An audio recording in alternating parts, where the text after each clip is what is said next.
High above the world, in a tower that touched the clouds, lived a girl whose golden braided locks caught the morning light like captured sunshine. Rapunzel had never known life beyond these stone walls, yet her spirit yearned for something more. Each day she would brush her magnificent hair, each braid a testament to her heritage and strength, while dreaming of the world that lay beyond her window, glowing with distant promise. The tower had been her entire universe for as long as she could remember. Mother Gothel insisted it was for her protection, that the world below was dangerous and cruel. But Rapunzel found joy in small things, painting murals on her walls, reading every book she could find, and singing songs that echoed through the empty chambers. Her laughter filled the silence, but deep down, a longing grew stronger each day, quietly persistent. Every year on her birthday, mysterious lights would float across the distant sky like fallen stars returning home. Rapunzel pressed her face against the cold glass, watching these magical lanterns dance in the darkness. She knew, somehow, that they were meant for her. They called to something deep in her soul, a connection she couldn't explain, but felt with every fiber of her being, tugging gently at her heart. Then one day, everything changed. A young man stumbled into her tower, breathless and wide-eyed. Flynn Rider had been running from trouble, but what he found was something far more precious than any treasure he'd ever stolen. Her golden locks cascading around her like a waterfall of light, and for the first time in years, she wasn't alone. Flynn stared, utterly stunned. "Take me to see the lanterns," she said, her voice trembling with hope and determination.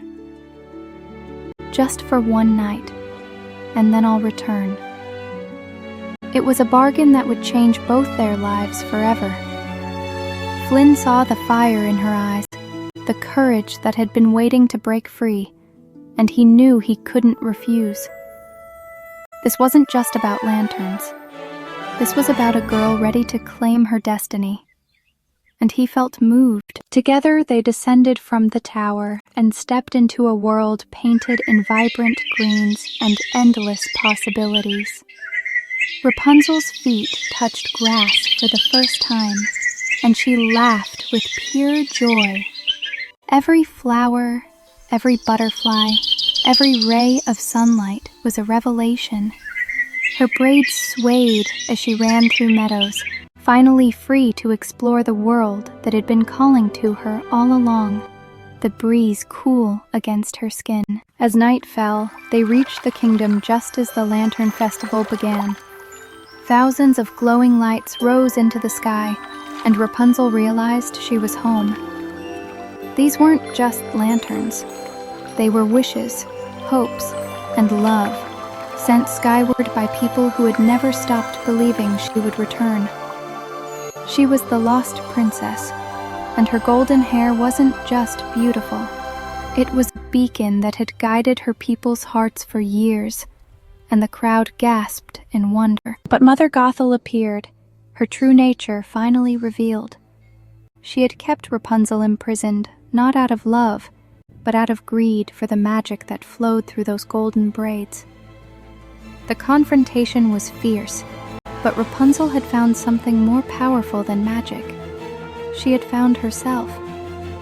With Flynn's help and her own newfound courage, she broke free from the chains of fear and control, standing tall against Gothel's dark intent. As dawn broke over the kingdom, Rapunzel stood in the palace courtyard, no longer the frightened girl in the tower.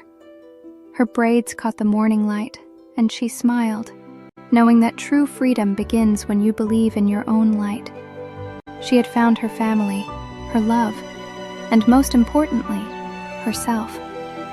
The tower was empty now, but Rapunzel's heart was full, ready for whatever adventures awaited in her new life of freedom and joy.